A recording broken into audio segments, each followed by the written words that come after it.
know who we are. You know who we are. We are QPR.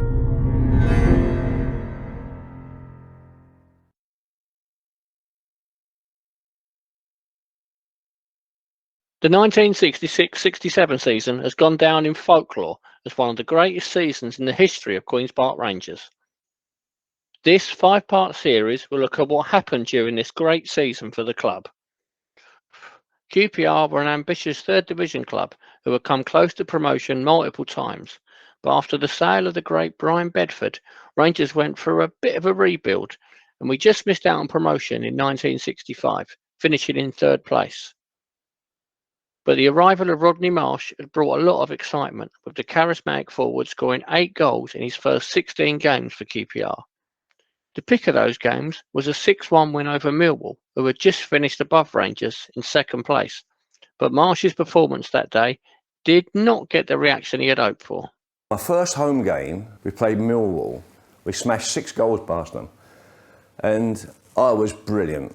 I mean, I scored 2 and made a few more for Les Allen, and the team was great, and I had a particularly great game. And afterwards, we come into the dressing room, and Alex Stock walks in with his blazer and his tie, and he walked straight past me, walked up to Mike Keane, the captain, and he went, "Well played, skipper," and just walked out. And I went, what about me? That was Alex Stock, and that's why he was such a great man manager. Put me in my place, you know. The summer of 1966 had seen England win the World Cup, so the mood among all of football was euphoric going into the season that QPR would never forget. It didn't actually start that brilliantly though, with a 2-2 draw against Shrewsbury. Rodney Marsh and Les Allen were on the score sheet for Rangers, and we followed that up with a 1-0 defeat at Watford, leaving us just outside the relegation zone. Things quickly turned though, and in the League Cup first round, newly promoted Colchester United faced QPR, and it was the Rodney Marsh show, with the QPR number 10 scoring 4 times in a 5-0 win to send us into the next round. That night was also the first with new floodlights at Loftus Road, and they were opened by FIFA President Sir Stanley Rouse. A 3-1 win over Swindon at Loftus Road got the league season going, before a night under the lights against Middlesbrough, where Rodney Marsh got his second hat-trick of the season in a thumping 4-0 win. Les Allen got the other goal that night, but it was the performance of Marsh that got everyone talking. And when this QPR team got going, they were almost impossible to stop.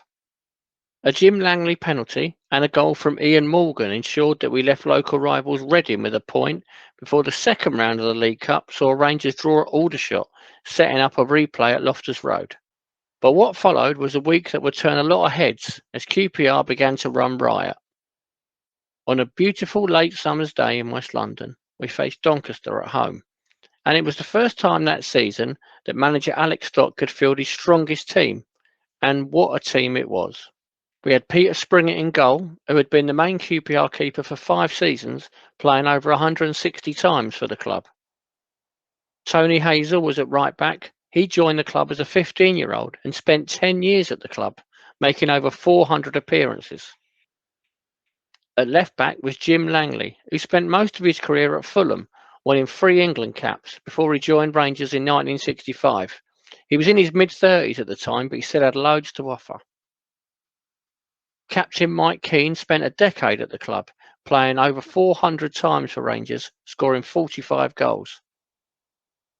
Ron Hunt spent his entire career at QPR, featuring over 200 times for the club, whilst alongside him was Frank Sibley. Now Frank is another club legend, who was the youngest ever player to play for QPR, aged just 15. He would go on to both coach and manage QPR during the 70s, 80s and 90s. At outside right, we had Mark Lazarus, a brilliant attacking player who enjoyed 3 spells at the club, scoring 84 goals. He was a player who loved his time at QPR.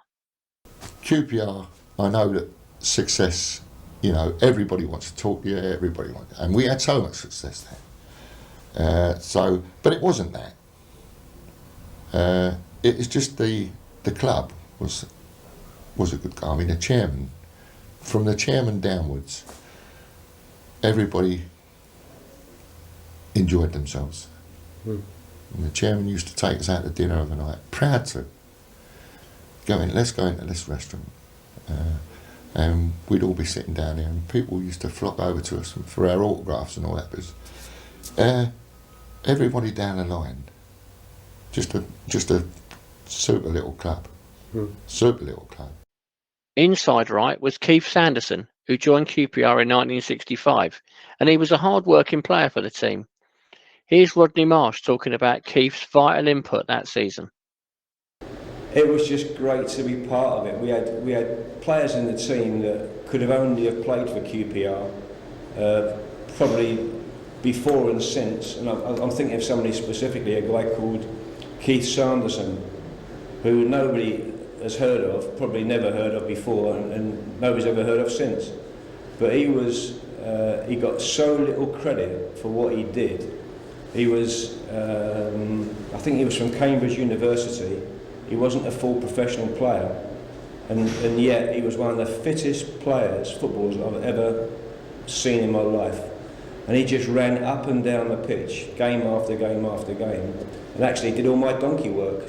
Roger Morgan was an exciting wide player who came through the ranks at Rangers to star in this team, and his twin brother Ian was also at the club and a regular for Rangers off the bench. You then had Les Allen up front, who had won the double at Tottenham and joined QPR in 1965 for £21,000. He scored 62 goals for Rangers, and his sons Clive and Bradley would both go on to play for us. The star man, though, was of course Rodney Marsh, who had joined from Fulham the previous year, and, well, he's going to feature a fair bit in this video. Over his career at QPR, he played 242 times and scored 134 goals. It's a team that rolls off the tongue for fans lucky enough to have seen them play. And they were of course led by one of our best ever managers in Alex Stock. Here are a few members of that team talking about what a great manager he was. For me, Alex Stock was the best thing that I found in football. In the first instance, Alex Stock was a gentleman, a captain in the army, a leader of men. He was a disciplinarian. If you were late for the coach went without you. So there wasn't many of us late. Alex Stock was a mentor to us because we were young, and he was like a headmaster, and he had so much respect from both of us and all the youngsters in the club. It was a father and son relationship with me and Alec. If I'd done something wrong, he'd think nothing of giving me a clip round the ear on. Didn't know much about football, so there was no tactics, there was no sheets of paper and writing down in books and what you've got to do on the pitch and what you haven't got to do. He just wanted you to play.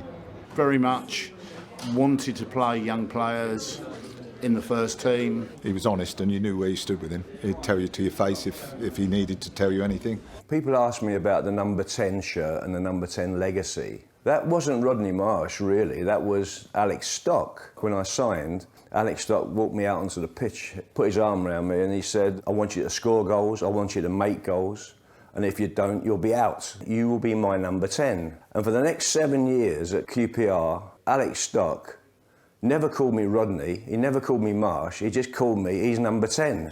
To play in those sides was really exciting times. We were always trying to play good, attractive football.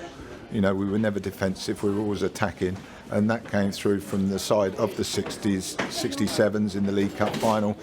So with Doncaster in town, QPR really clicked, with Roger Morgan and Mike Keane both scoring headers before Keith Sanderson put us 3-0 up before half-time. Rodney Marsh added a fourth, his 8th goal already that season, before Mike Keane and Roger Morgan scored their second goals of the afternoon, and Rangers ended up winning 6-0. A narrow 2-0 win over Aldershot followed in the League Cup. Rodney was again on the score sheet before a memorable trip to Mansfield, who had beaten Rangers 8-1 just 18 months earlier. Only 3 players remained at QPR from that humiliating defeat: Mike Keane, Tony Hazel and Ian Morgan. But Rangers certainly went out to get revenge.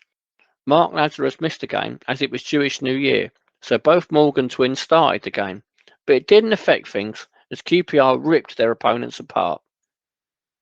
Rodney Marsh scored another hat-trick, Les Allen scored twice, whilst goals from Keith Sanderson and a penalty from Jim Langley earned Rangers a 7-1 win.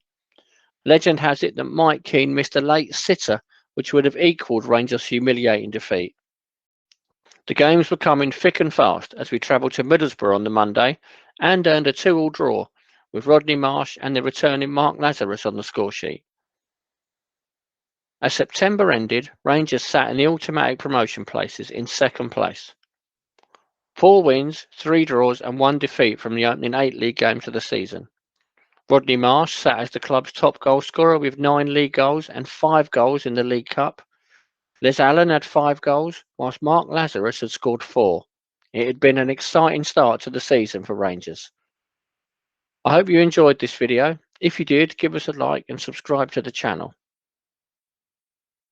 Coming up next time, it's a goal fest in October and the League Cup run continues as Rangers face top flight Leicester City.